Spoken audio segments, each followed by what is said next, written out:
नमस्कार साथियों, आपका एक बार पुनः हमारी इस ऑनलाइन क्लास में स्वागत, अभिनंदन। हम पिछले कुछ दिनों से मेवाड़ के इतिहास के बारे में पढ़ रहे थे। हमने अपनी पिछली वीडियो में महाराणा रायमल तक पढ़ लिया था और जो पीछे की सारी वीडियो बनी है वो सारी अपने प्ले लिस्ट में बनी हुई पड़ी है, तो वहाँ पर जाकर आप अपने पीछे की वीडियो देख सकते हैं। और आज हम महाराणा रायमल से आगे का पढ़ेंगे। आज के जो अपने राजा रहेंगे वो है महाराणा सांगा।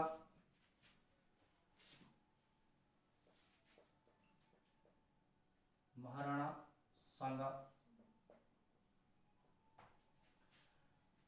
महाराणा सांगा को किसी भी परिचय की आवश्यकता नहीं है। वैसे वीर योद्धा पराक्रम से भरपूर अपने महाराणा सांगा जी थे। कहते हैं कि महाराणा सांगा जी के एक आंख नहीं थी, एक हाथ नहीं था और एक पैर नहीं था, लेकिन उसके बावजूद भी सांगा सीधी सीधी दिल्ली को चुनौती दे रहे थे।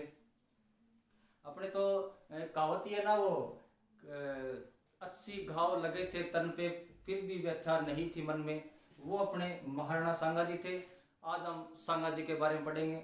सांगा का जो शासनकाल है वो हम 1509 से 1528, कब से कब तक है? 1509 से लेके 1528। हम जब भी किसी राजा के बारे में पढ़ते हैं, या तो हम उस राजा की राजनीतिक उपलब्धियां पढ़ेंगे या सांस्कृतिक उपलब्धियां पढ़ेंगे, क्योंकि पेपर में ज़्यादातर या तो राजनीतिक उपलब्धि पूछी जाती है या सांस्कृतिक उपलब्धि पूछी जाती है। भी किस राजा के कितने रानियां थी, कितने बच्चे थे, किस रानी से कितने टाबर थे, और ये एग्जाम में पूछे भी नहीं जाते और हमको इतना डीप में पढ़ना भी नहीं है। हमको खाली अपने एग्जाम से मतलब है, अपना एग्जाम पास हो जाना चाहिए, इतना हम पढ़ते हैं। हम महाराणा सांगा की राजनीतिक उपलब्धियों के बारे में पढ़ेंगे। राजनीतिक उपलब्धियां।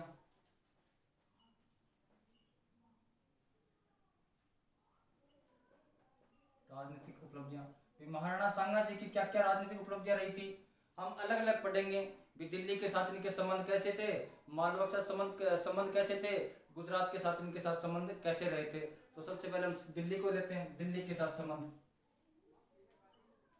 दिल्ली के साथ संबंध। एक बात ध्यान रखना कि महाराणा सांगा का जब राज तिलक हुआ था तब तो दिल्ली पे सुल्तान थे सिकंदर लोधी। सिकंदर लोधी। राज्याभिषेक के समय, राज्याभिषेक के समय कौन थे? तो सिकंदर लोधी थे। लेकिन इसका सांगा का जो संघर्ष होता है वो होता है इब्राहिम लोधी के साथ। सिकंदर लोधी का बेटा था इब्राहिम लोधी। इब्राहिम लोधी के साथ दोनों ही महत्वाकांक्षी शासक है, अपने अपने साम्राज्य का विस्तार करना चाहते हैं, तो जाहिर सी बात है दोनों के अंदर युद्ध होगा। तो इन सांगा और इब्राहिम लोधी के बीच पहला जो युद्ध हुआ वो हुआ था 1517 में। 1517 में अपने कोटा में एक जगह पड़ती खातौली। कौन सा युद्ध है? खातौली का युद्ध। किस किस के बीच हुआ? तो अपने सांगा और इब्राहिम लोधी। सांगा और इब्राहिम लोधी के बीच युद्ध कहाँ हुआ है? तो खातौली में। खातौली कहाँ पर? अपने कोटा में। कहाँ पर? ये कोटा में। सांगा इस युद्ध के अंदर इब्राहिम लोधी को बहुत भयंकर तरीके से रहता है। इसमें युद्ध में जीत कौन गया? सांगा। हमने आज महाराणा सांगा शुरू किया। शासनकाल देख लो 1509 से 1528। हम सांगा की राजनीतिक उपलब्धियों के बारे में पढ़ रहे हैं। पहली जो हमने पढ़ी, दिल्ली के साथ इनके संबंध कैसे थे। दिल्ली में सांगा के राज्याभिषेक के समय राजा थे सिकंदर लोधी। शासक कौन थे? सिकंदर लोधी। लेकिन सांगा का जो संघर्ष हुआ था वो इब्राहिम लोधी के साथ हुआ था। इन दोनों के बीच युद्ध कौन सा हुआ? खातौली का युद्ध। कब हुआ था? 1517 में। खातौली कहां पर है? कोटा में। इस युद्ध के अंदर जीत कौन जाता है? अपने सांगा। अब इससे आगे बढ़े।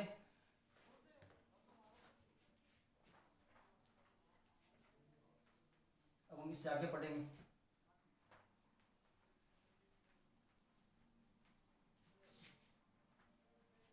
अब जब इब्राहिम लोधी एक बार हार के वापस चला गया, अब दूसरी बार उसने बदला लेने की कोशिश की। अब दूसरी बार अपने धौलपुर के पास एक जगह पड़ती बाड़ी, चंबल वाला इलाका बाड़ी बसेड़ी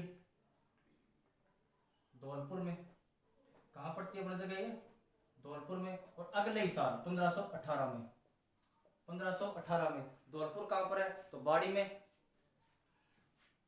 युद्ध किसके बीच हुआ, तो एक तरफ तो सांगा है ही, लेकिन इस बार इब्राहिम लोदी खुद नहीं आया था, और इब्राहिम लोदी का सेनापति था मियां माखन। इसने अपने सेनापति को भेजा था, किसको, मियां माखन, मियां माखन।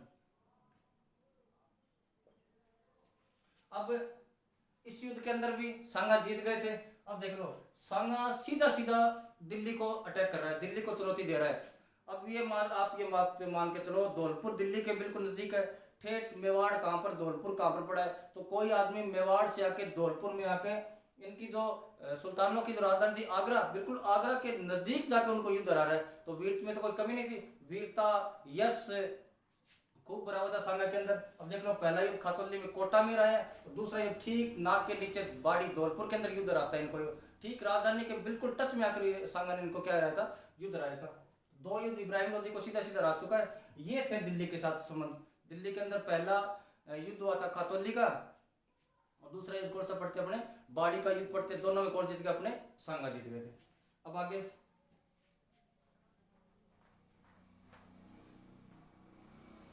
हम पढ़ते हैं मालवा के साथ क्या संघर्ष रहे, वो रहे थे, इनके संबंध रहे थे मालवा के साथ।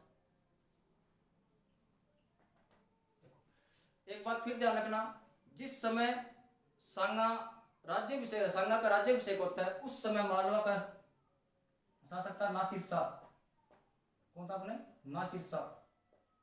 किस समय, राज्याभिषेक के समय, राज्याभिषेक के समय। लेकिन सांगा का जो संघर्ष होता है वो किसके साथ होता है, महमूद खिलजी फर्स्ट, महमूद खिलजी प्रथम के साथ, सॉरी सेकंड के साथ। किसके साथ होता है, महमूद खिलजी सेकंड के साथ। महमूद खिलजी फर्स्ट का संघर्ष हुआ था कुंभा के साथ, और महमूद खिलजी का सेकंड के साथ। हुआ क्या था भी, मालवा के अंदर ये सुल्तान जो बन रहे थे, इनका जो राजनीतिक सिस्टम था वो थोड़ा गड़बड़ाया था। और मालवा के अंदर एक रियासत पड़ती है चंदेरी, और वहां का जो शासक था वो था मेदिनी राय, मेदिनी राय। और मेदिनी राय का मालवा की राज दरबार में खूब प्रभाव था। मेदिनी राय जिसको मन में आ रहा था राजा बना रहा था, और जिसको नहीं आ रही थी उसको राजा छोड़ रहे थे। तो यहाँ पर इन मालवा वाले खिलजियों में थोड़ा उठापटक चल रहा था। लेकिन महमूद खिलजी के मन में आई भी, अपना जो सारा दरबारी सिस्टम है वो पलबेट किसके कारण हो गया, तो मेदिनी राय के कारण हो गया। तो क्यों ना हम मेदिनी राय को ही हरा दे। तो इस महमूद खिलजी ने चंदेरी पे आक्रमण कर दिया। मेदिनी राय ने सोचा कि पार पड़ेगी नहीं, तो मेदिनी राय भागकर आ गया सांगा के पास। किसके पास आ गया, सांगा के पास। और सांगा ने कहा भी मेदिनी राय तू चिंता मत कर, यहाँ रहे, अपने पास खूब सारे किले। तो सांगा ने मेदिनी राय को किला दे दिया गागरोन दुर्ग। किस दुर्ग में शरण दी थी, गागरोन दुर्ग के अंदर। अब खिलजी को पता चला, तो खिलजी इसके पीछे पीछे आ गया, महमूद खिलजी सेकंड इसके पीछे पीछे आ गया। तो इसने गागरोन पे हमला किया, कब, 1519 में। 1519 में सांगा और महमूद खिलजी के बीच में एक युद्ध हुआ था, गागरोन का युद्ध। कौन सा युद्ध था, गागरोन का युद्ध। गागरोन का युद्ध, गागरोन का युद्ध कब हुआ था, तो 1519 में। किस किस के बीच में हुआ था, तो अपने Mahmud Khilji second, Mahmud Khilji second versus Sanga, कहते हैं कि सांगा इस युद्ध में बहुत अच्छे ढंग से जीता था, और महमूद खिलजी को यहाँ पर हार की खानी पड़ी थी। और सांगा का एक सेनापति था हरिदास चारण, हरिदास चारण। इसने कहता है महमूद खिलजी को गिरफ्तार कर लिया था इसने, महमूद खिलजी को गिरफ्तार, महमूद खिलजी को गिरफ्तार। महमूद खिलजी को जब गिरफ्तार करके दरबार में लाया गया, तो सांगा ने पूछा ये कौन है, हरदास जी ने कहा ये तो अपना वही है महमूद खिलजी। बोले इसको कहाँ से पकड़ लाया, बोले मैं पकड़ लाया इसको। तो सांगा बहुत खुश होते हैं, और सांगा ने कहा जियो मेरे शेर, क्या तूने बात की है, और मैं तेरे को 12 गांव दान में देता हूँ। तो इस हरिदास चारण को सांगा ने 12 गांव दान में दिए थे। कितने गांव दान में दिए थे, 12 गांव दान में दिए थे। अब हालांकि बाद में महमूद खिलजी को लगभग यहाँ पर 3 महीने तक गिरफ्तार रखा था सांगा की जेल में। लेकिन बाद में 3 महीने बाद महमूद खिलजी को माफ़ी मांग के सॉरी बुलवा के अच्छी तरीके से बोले ना करगड़ने के बाद बोले तू यहाँ पर आइंदा आक्रमण नहीं करेगा। बाद में इस महमूद खिलजी को छोड़ दिया था। ये थे अपने मालवा के साथ कैसे संबंध रहे थे। हम दिल्ली का पढ़ चुके हैं, मालवा का पढ़ चुके हैं। अब अपने टच में एक रियासत और थी गुजरात, और गुजरात के बारे में पढ़ेंगे।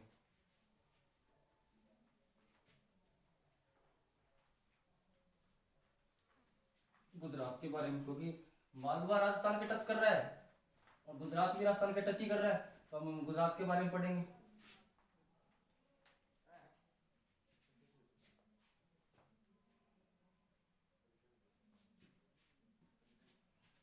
अब देखो गुजरात के साथ एक बात फिर ध्यान रखना कि जब संगा का राज्याभिषेक हुआ था,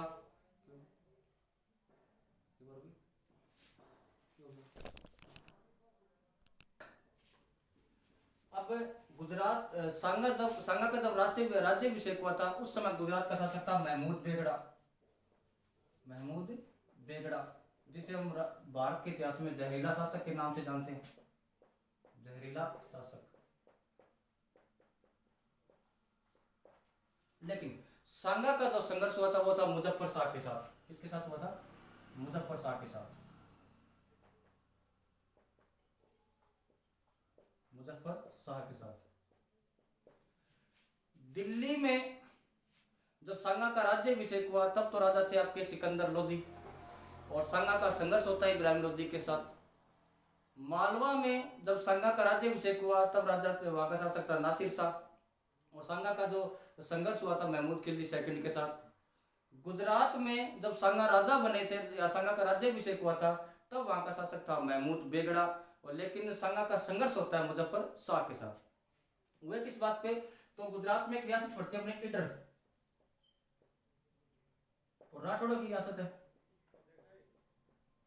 मारवाड़ वाली रियासत और इडर वाली रियासत आपस में भाई थे। तो अभी मान लो कभी अगर जोधपुर में किसी को राजा बनाना है, किसी राजा का बेटा नहीं है, गोद लेके बनाना, तो इडर से लेके बनाते थे। हम आगे पढ़ेंगे, कई ऐसे सामंत भी पढ़ेंगे। अगर इडर में बनाना है तो जोधपुर से लाके बना देते। आपस में भाईचारा था। लेकिन इस समय इडर में 2 भाई लड़ रहे थे, एक तो था रायमल, एक था बारमल। ये था इडर का उत्तराधिकारी संघर्ष। उत्तराधिकारी के लड़ रहे थे, उत्तराधिकारी संघर्ष। हालांकि ये रायमल तो सांगा का जवाई था। ये किसका जवाई था? सांगा का जवाई। तो इसने अपने पापा को मैसेज किया, डैडी आ जाओ थोड़ा सा इधर देख लो, बारमल की तरफ देख लो, ये ज्यादा कुछ 3-5 कर रहा है। तब रायमल की सहायता करता है सांगा, और बारमल की सहायता करता है मुजफ्फर शाह। मुजफ्फर शाह कहते हैं कि हालांकि यहाँ पर सांगा मुजफ्फर शाह को हरा देता है और बारमल को भी हरा देता है। अब इडर का अगला राजा किसे बना दिया गया? रायमल को बना दिया गया। किसको बना दिया गया? रायमल को बना दिया गया। लेकिन भाग्य को कुछ और ही मंजूर था। कुछ दिनों बाद रायमल जी की मृत्यु हो गई। तब बारमल जी खुद ही आ गए सांगा जी के पास कि सांगा जी अब तो रायमल जी भी मेरे भैया थे, रायमल जी उनकी डेथ हो गई है और गद्दी पे कोई नहीं, तो आप मेरे को राजा बना दो। तो सांगा ने बाद में किसको राजा बना दिया था? तो बारमल को। बाद में किसको बना दिया था? बारमल को। बाद में राजा बना दिया अपने किसको? बारमल को। अब आगे, अब भारत में 2 बड़ी शक्तियां हैं, एक तो अफगान और एक राजपूत। कौन कौन सी 2 बड़ी शक्तियां? अफगान और राजपूत। एक तरफ तो राजपूत, एक तरफ है अफगान। अब भारत में एक बहुत बड़ी शक्ति अंदर आ रही थी जिसको हम बोलते हैं मुगल। और मुगलों का वह शासक कौन सा था? बाबर। कौन आ गया था? बाबर। बाबर भारत आ चुका था। और बाबर ने 1526 में, किसमें? 1526 में पानीपत का पहला युद्ध, पानीपत का प्रथम युद्ध। इस प्रथम युद्ध के अंदर उस समय दिल्ली का जो सुल्तान था इब्राहिम लोधी, और इब्राहिम लोधी को हराता है। इब्राहिम लोधी वर्सेस बाबर। इब्राहिम लोधी वर्सेस बाबर। किस किस के बीच हुआ पानीपत का पहला युद्ध? इब्राहिम लोदी और बाबर के बीच में। बाबर इसको हराता है कि इसको तो मार देता है। इब्राहिम की यहाँ पर क्या कर दी इसने? हत्या कर दी। अब दिल्ली पे कब्जा किसका हो गया? बाबर का। अब बाबर ये जानता था कि अगर भारत में राज करना है तो राजपूतों को हराना पड़ेगा, क्योंकि दो बड़ी शक्तियां थी, एक तो थे अफगान, एक कौन से थे? अपने राजपूत। अफगानों को पहले ही हरा चुका था, अब उत्तर भारत पे या पूरे भारत पर राज करना है तो किसको हराना पड़ेगा? राजपूत। अब उसका अगला टारगेट थे राजपूत। अब हम पढ़ेंगे आगे युद्ध क्यों हुए थे, क्या क्या कारण रहे थे। हर युद्ध के कारण होते हैं, क्या क्या कारण हो रहे थे। अब सबसे पहले कारण ही पढ़ लेते हैं। कारण, पहला जो कारण है मैंने आपको शायद पिछले वीडियो में बताया, अब बता रहा हूँ भी। किसी भी राज्य की साम्राज्यवादी नीति होती है। बाबर नया नया शासक बना, यहाँ पर बाबर चाहेगा मैं अपना खूब विस्तार करूं, इधर सांगा भी चाहेगा मैं दिल्ली से आगे थोड़ा और निकल जाऊं, थोड़ा और विस्तार कर लूं। तो दोनों की साम्राज्यवादी नीतियां, दोनों की साम्राज्यवादी नीतियां।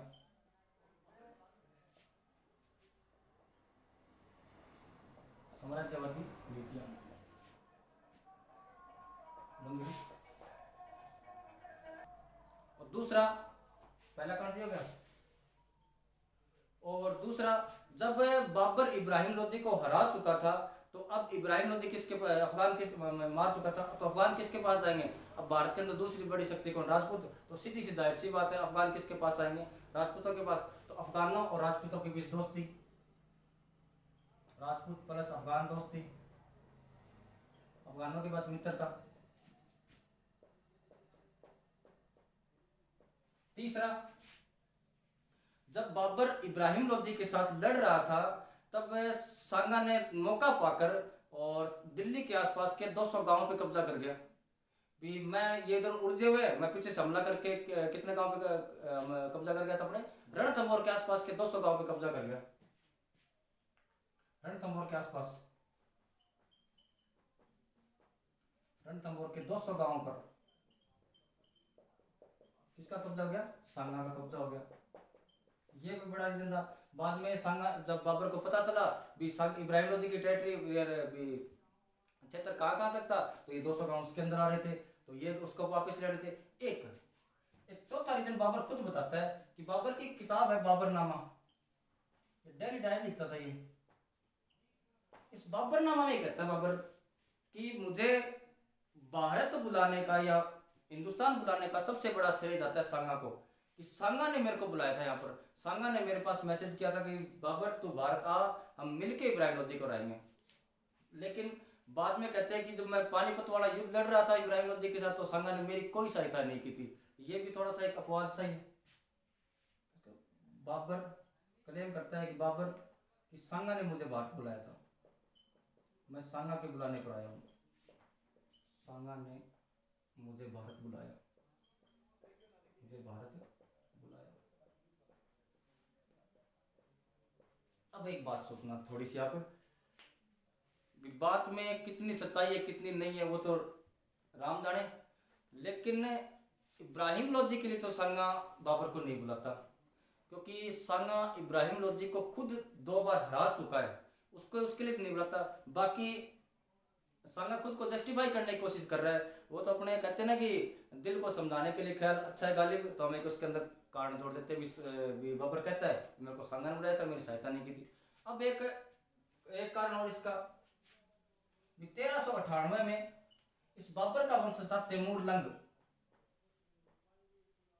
इसने यहाँ पर आक्रमण किया था और इस पर कोई वचन भंग का आरोप भी लगा था। ये भी अपने आप में आरोप है, वचन भंग का आरोप, वचन भंग का आरोप। तो ये मैन 4-5 मोटे मोटे कारण थे, आप ध्यान से देखना, याद करने की कोशिश करना।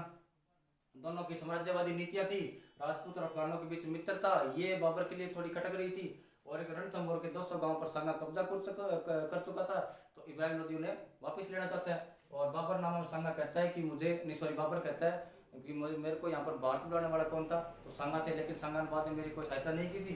और 1398 में तैमूर लंग के वचन भंग का आरोप भी लगता है। ये युद्ध के कारण है। अब फाइनली युद्ध होना ही था।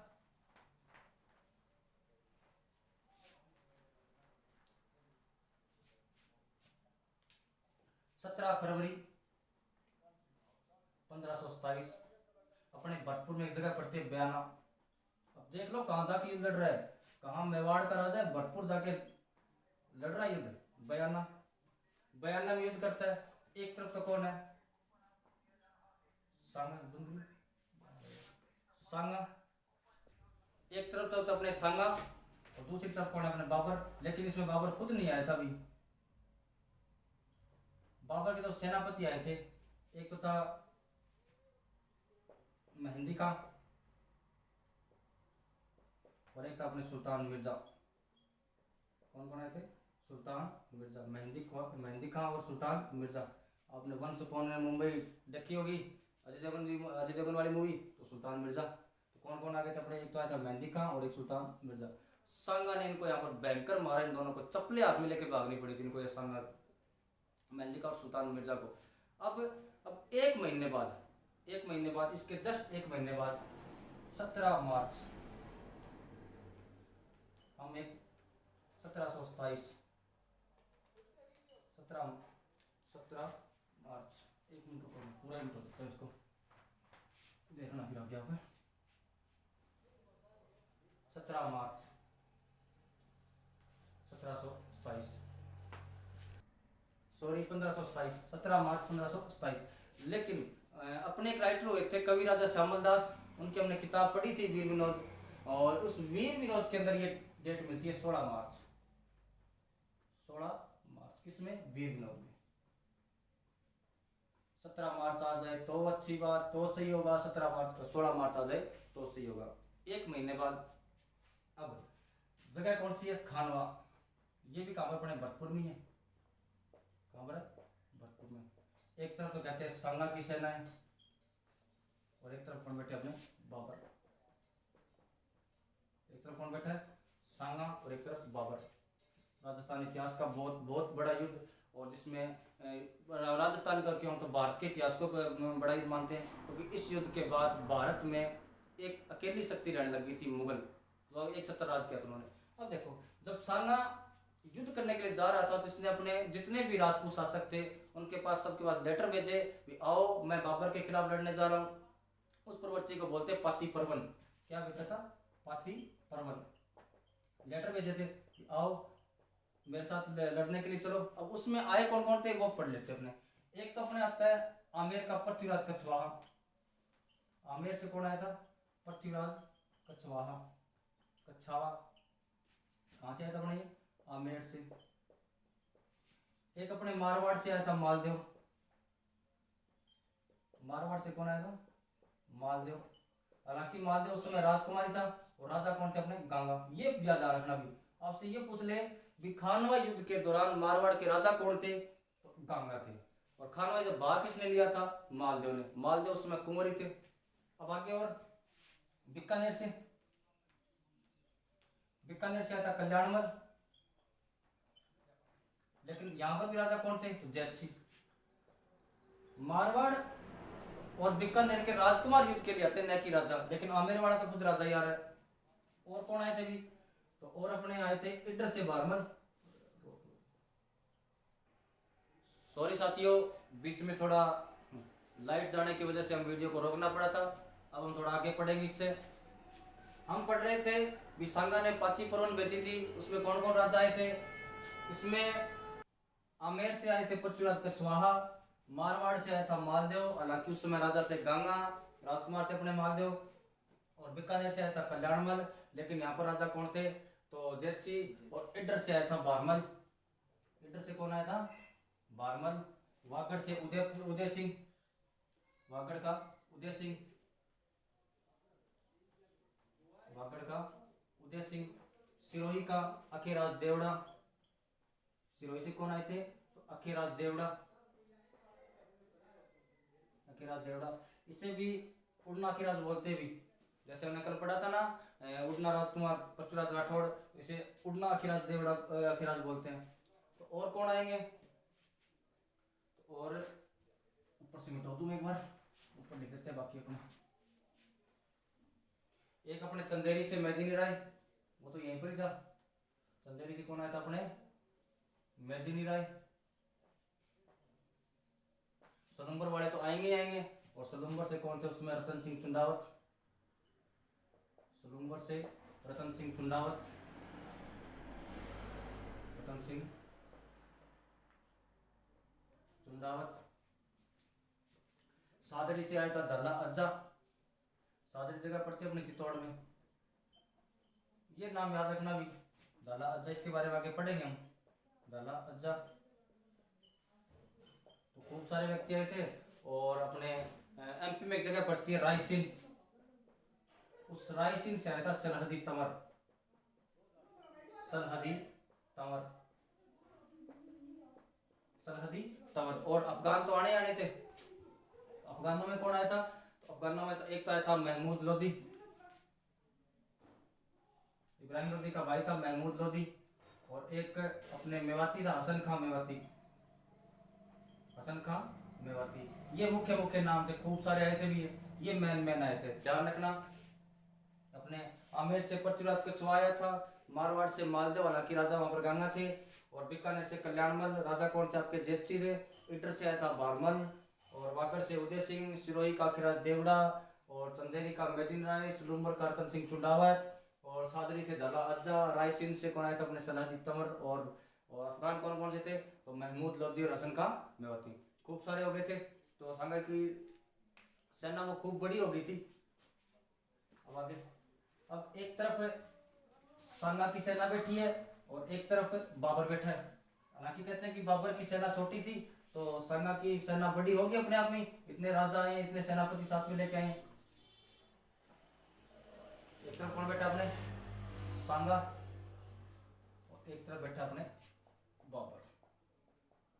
कहते हैं कि युद्ध से पहले दिन, युद्ध से पहले दिन जब बाबर के सैनिक बैठे थे वहां पर, बाबर के सैनिक को लड़ने से मना कर दिया। तो बाबर ने सोचा यार इन्होंने लड़ने से मना क्यों कर दिया? तो सैनिकों ने कहा कि हम युद्ध नहीं करेंगे। बोले क्यों नहीं करोगे? यार तू सोच के देख बाबर, जिस आदमी के एक हाथ नहीं, एक टांग नहीं, एक आंख नहीं, शरीर पे 80 घाव है, और फिर भी लड़ने के लिए आ रहा है। आदमी तो नहीं है, डाकी है। और फिर हमने सुना है भी उनकी सेना इतनी लंबी चौड़ी, इतनी बड़ी सेना है भी। हमने 1 महीने पहले देखा इसको बैरनावाड़े में, मेहंदी खां और सुल्तान मिर्जा की तो वीडियो बना रखी है हमने, अच्छी तरह देखना, चेक कर लेना। अब बाबर ने मन में किया अब क्या करें? तब कहते हैं बाबर ने एक षड्यंत्र सा एक चाल चली। तो बाबर कहता है कि आपको क्या लगता है कि बाबर खुद के लिए लड़ना चाहता है? सैनिकों ने कहा लगता क्या है, लड़ रहा है। बोले नहीं, बाबर खुद के लिए नहीं लड़ना चाहता, बाबर इस्लाम के लिए लड़ रहा है। कि अल्लाह ताला ने फरमाया है कि धरती के इस छोर से उस छोर तक हमें एक ध्वज फहराना है इस्लाम का, और मैं अल्लाह ताला के इस फरमान को मैं आगे बढ़ाऊंगा और मैं गाजी बनूंगा। गाजी की उपाधि धारण कर लेता है इसमें यहाँ पर बाबर। गाजी मतलब जो बिना पैसे के धर्म प्रचार करते उन्हें बोलते हैं गाजी। बोले मैं सुबह युद्ध लड़ूंगा, और युद्ध लड़ने के बाद अगर मर गया तो शहीद कहलाऊंगा, और जन्नत में बेहतर बुरे मेरा सम्मान करेंगी, और मुझे दूध की नदियों में, शहद की नदियों में नहलाया जाएगा, और अगर जिंदा रहा तो मैं गाजी बनूंगा। जब बाबर ने ऐसी धर्म की और थोड़ी बात की तो सैनिकों में थोड़ा धार्मिक भाव आया। लेकिन उनमें से एक पीछे फौजी खड़ा था, फौजी ने बोला बाबर क्या बात है, आज बड़ी धार्मिक बातें कर रहा है तू, लेकिन इस्लाम में तो शराब हराम है, और तू एक नंबर का बेवड़ा। रियल में बाबर बेवड़े आदमी था, दावड़िया था एक नंबर का। अपनी किताब, बाबर की किताब बाबर नामा, उसमें लिखता ही है, हर पेज पे इसने दारू का जिक्र किया है कि आज मैं सुबह उठा, मेरे सर में दर्द हो रहा था तो मैंने 2 पैक ले लिए। जब मैं दोपहर में खाना खाने के लिए बैठा तो मेहमान आए हुए थे, तब मैंने 4 पैक ले लिए। भाई सुबह कितने पैक लिए, शाम को कितने लिए, और दोपहर में कितने लिए, इसने सब के लिखा इसने। बोला अगर ये बात है तो मैं आज के बाद दारू को हाथ नहीं लगाऊंगा। कहते हैं कि उस समय जब बाबर ये प्रवचन दे रहा था उसके हाथ में पैक ही था, वो फेंक के मारा।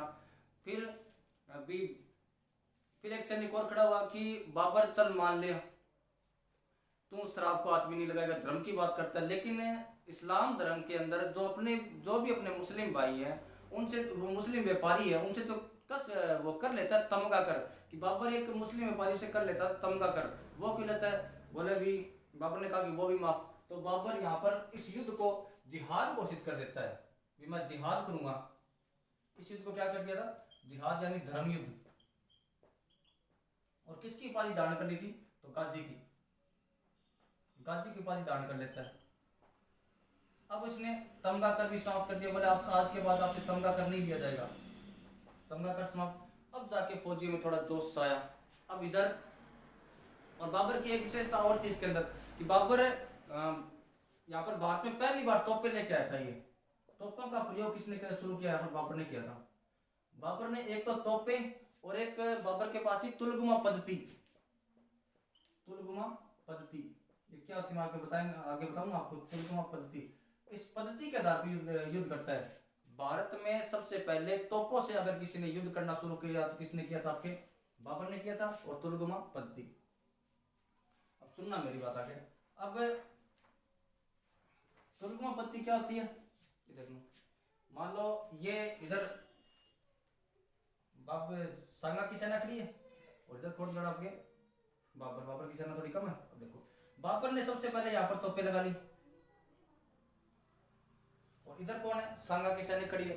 बाबर ने जैसे ही तोपों से आक्रमण शुरू किया तो इधर वाला को समझ में नहीं आया क्या होगा, क्या हो रहा है। इधर से आग निकलनी शुरू हो गई और सीधे सीधे आक्रमण होने शुरू हो गई। तो सांगा के सैनिकों को खूब नुकसान पहुंचा था यहाँ पर। बाद में सांगा ने कहा कि इनसे आगे थोड़े अलग हो जाओ, क्योंकि तोपें भारी थी, मूव नहीं कर रही थी। और जो बाबर के दो तोपची थे अली व मुस्तफा,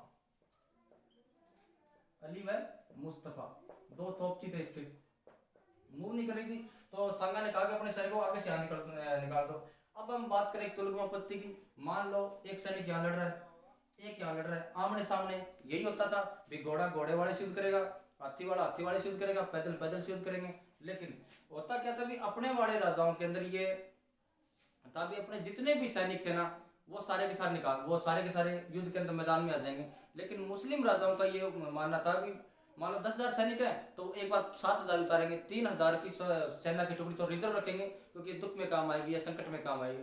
अब ये सामने लड़ रहे हैं तो इधर से एक सैनिक आया, एक इधर से सैनिक आया।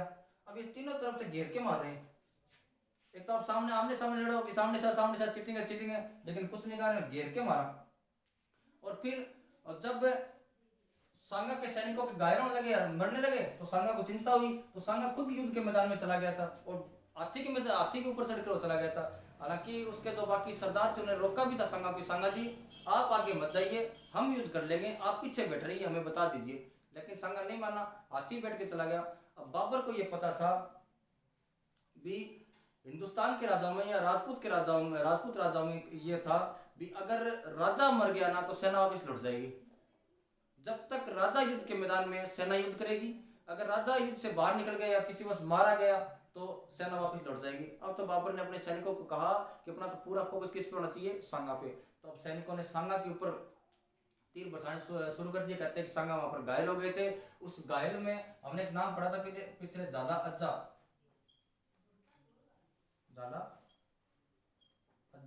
इस ज्यादा अज्जा ने राजचिन्ह ग्रहण किए, राजचिन्ह पहने और इसको सांगा को युद्ध के मैदान से बाहर निकाल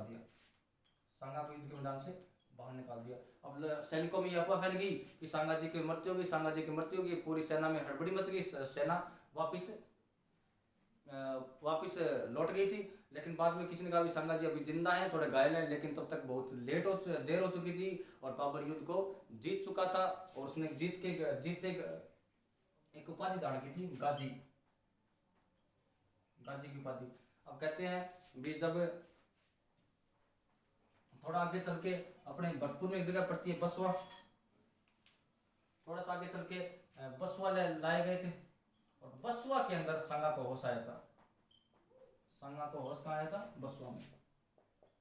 और यहाँ पर होश आने के बाद सांगा ने पूछा भी युद्ध का क्या हुआ? तो बाकी जो सरदार थे उन्होंने कहा भी युद्ध तो हम हार चुके हैं। बोले अब बाबर का है कि बाबर तो वो जो चंदेरी का मेदिनी राय था उसके पीछे गए हैं। किसके पीछे गए? चंदेरी का मेदिनी राय, भी उसको देखेंगे। वो बड़ी उछल कूद कर रहा था इधर, चंदेरी का मेदिनी राय। बाबर ने सांगा ने कहा भी हमें चलना चाहिए, मेदिनी राय की सहायता करनी चाहिए। लेकिन सांगा के जितने भी साथी थे उन्होंने सबने थोड़ा मना कर दिया। बोल सांगा जी पहले इतने घायल हो रखे, अपने सैनिक इतने घायल हैं, रसद अपने पास है नहीं, कैसे युद्ध करेंगे? लेकिन सांगा ने कहा कि मेदिनी राय ने अपनी सहायता की थी, मैं मेदिनी राय की सहायता करूंगा। तो वहां से निकल पड़ता है। आगे यूपी में एक जगह पड़ती है इरीच। कहाँ पड़ती है? यूपी में। यहाँ पर खाना खा रहे थे तो बाकी सरदार ने सोचा भी हम आगे गए तो बाबर मार देगा और यहाँ पर रहेंगे तो वैसे मर जाएंगे। तो उन्होंने सोचा भी क्यों ना हम सांगा को ही मार दें। तो इनके जो सांगा के साथ वाले सरदार थे, इन्होंने सांगा को क्या दे दिया? जहर। सांगा को जहर कहाँ दिया गया? तो ध्यान रखना, इरीच में। होश कहाँ है? बसवा में।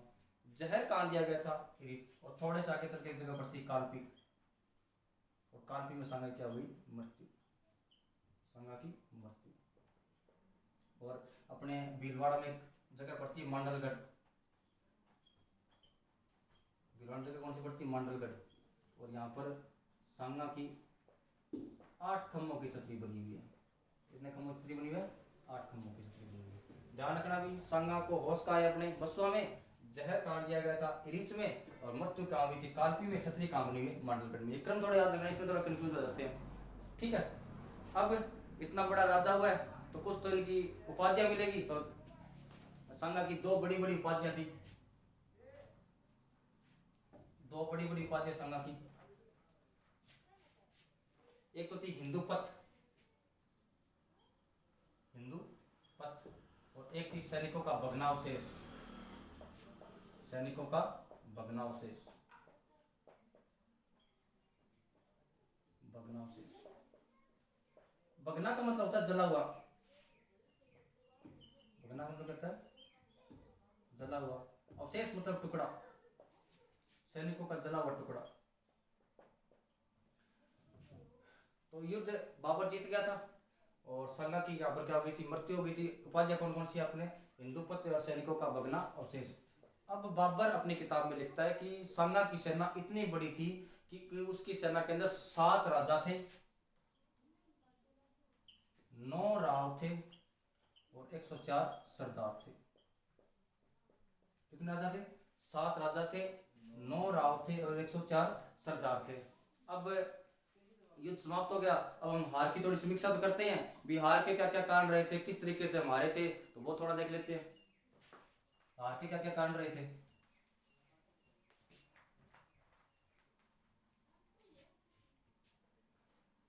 कोजेस, हार के क्या क्या कारण रहे थे?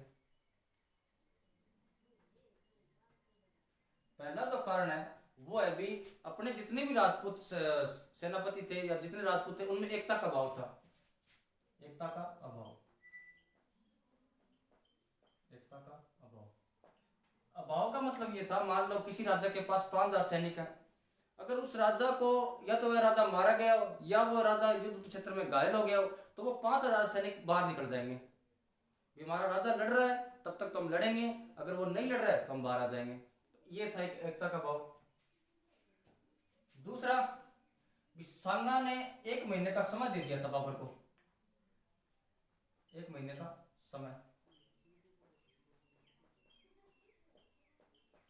जब बयाना में वो 16 मार्च को या 17 फरवरी को युद्ध करके उसके 2 सेनापति को मार चुके थे, घायल कर चुके थे, तो सीधा जाता सांगा बाबर के पास, सीधा वहीं पर मार देता उसको। लेकिन 1 महीने का समय दे दिया था। अब 1 महीने तो बहुत सारा कुछ काम हो सकता है, कई कारण हो सकते हैं 1 महीने के अंदर। तो आप अपनी सेना भी इकट्ठी कर सकते हो, हथियार वगैरह भी कर सकते हो। ये रहा था 1 महीने का समय। अगला कारण क्या था? सांगा खुद युद्ध क्षेत्र में चले गए थे। सांगा खुद कहाँ चले गए थे? युद्ध मैदान में। ये भी अपने आप में बड़ा वो था। सांगा को नहीं, मुस्लिम राजाओं का ये था भी वो पीछे रहकर सेना को लीड कर रहे हैं, निर्देश कर रहे हैं, वैसे करो ऐसे करो। लेकिन यहाँ पर तो सांगा जी खुद ही चले गए थे। और चौथा, बाबर की तुलगमा पद्धति और तोप, बाबर की तोप और तुलगमा पद्धति, तुलगमा पद्धति, ये भी एक बड़ा रीजन था। और एक रीजन इसके अंदर, एक अपने वाले जितने भी राजा थे वो हमेशा ही हाथी पे चढ़ के युद्ध करते थे और सामने वाले थे घोड़े पे। अब हाथी तो आराम आराम चलेगा, इतने घोड़े बार तो घूम जाता 2-3 बार। ये भी था, हाथियों पर लड़ाई, हाथियों पर लड़ाई, ये भी बड़ा रीजन था इसका। एक, जितने भी मुस्लिम आक्रमणकारी आए थे उनके सबके हथियार हल्के हल्के थे, हल्की हल्की तलवार थी, और अपने वाले के पास भाले थे या तलवार थी भारी भारी। हम तो पढ़ते ही महाराणा प्रताप के पास 80 किलो का भाला था, सांगा के पास इतने किलो की तलवार थी, तो खूब सारे थे। जब तक अपने वाले उठाते सामने वाला घूम जाता, 2 दिन घोप के चला जाता वहां से। ये थे भारी हथियार। और फिर विश्वासघात किसने किया था? तो हमने एक नाम पढ़ा था रायसेन में, एक सलहदी तंवर, एक तो वो था सलहदी तंवर का विश्वासघात, एक नागौर का था खानजादा। नागौर का कौन था अपने? खानजादा। इसने कहते हुए वो विश्वासघात कर दिया। तो खूब सारे अपने हो गए थे रीजन, हार के कारण हम 5-7 पढ़ चुके हैं। एकता का भाव, और बाबर को एक महीने का समय मिल गया था। सांगा खुद युद्ध के मैदान में चले गए थे, और बाबर की तोप और तुर्गमा पत्ती के कारण, और हाथियों के, ये 2 रीजन देख लेना, हाथियों पर लड़ाई और भारी हथियार और विश्वासघात किसने कर दिया था? सलहदी तंवर और नागौर के खानदादा ने। अब इस युद्ध का परिणाम क्या निकला, महत्व क्या इस युद्ध का, वो थोड़ा देख लेते हैं। हम कारण पढ़ चुके हैं, अब थोड़ा सा महत्व देख लेते हैं। इस युद्ध के परिणाम क्या क्या आए थे? परिणाम और महत्व देख लेते हैं।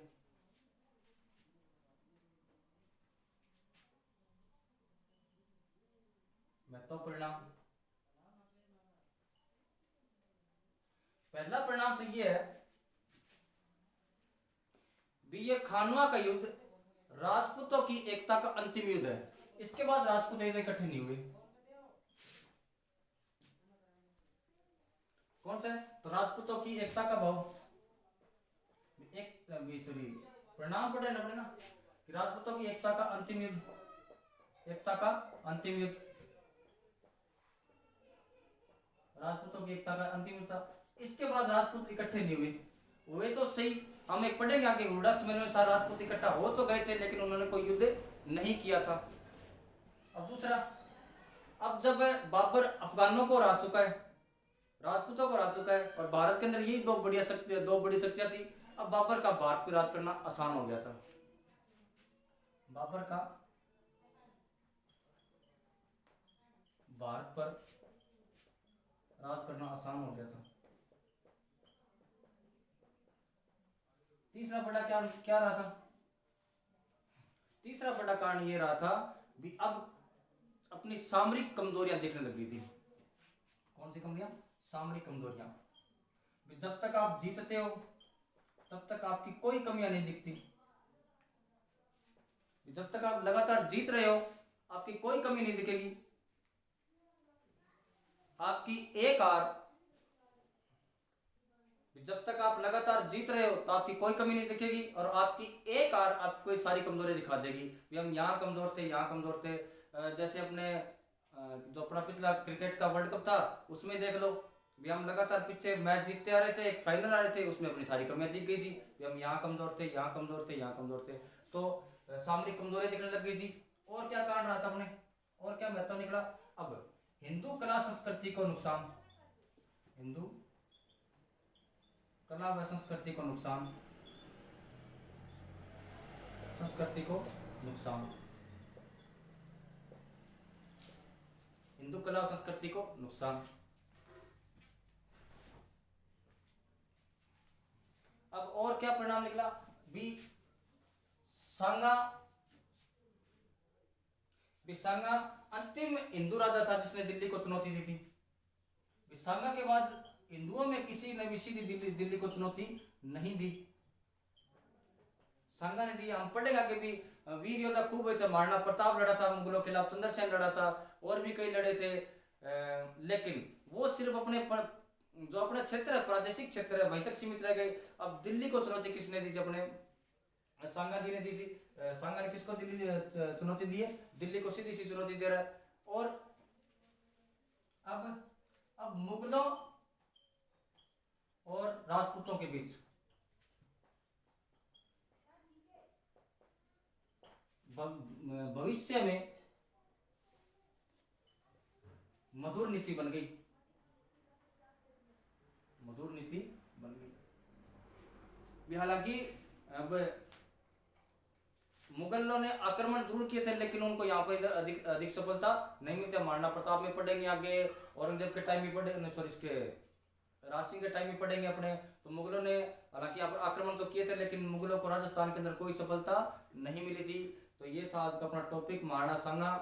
मैं आशा करता हूँ कि आप इसको ढंग से पढ़ेंगे, ढंग से नोट्स बनाएंगे, ढंग से देखेंगे। खूब सारे फैक्ट हैं, याद करने की कोशिश करना। हालांकि थोड़ी सी लाइट की वजह से थोड़ी प्रॉब्लम आ गई थी, उसके लिए हम सॉरी मांगते हैं।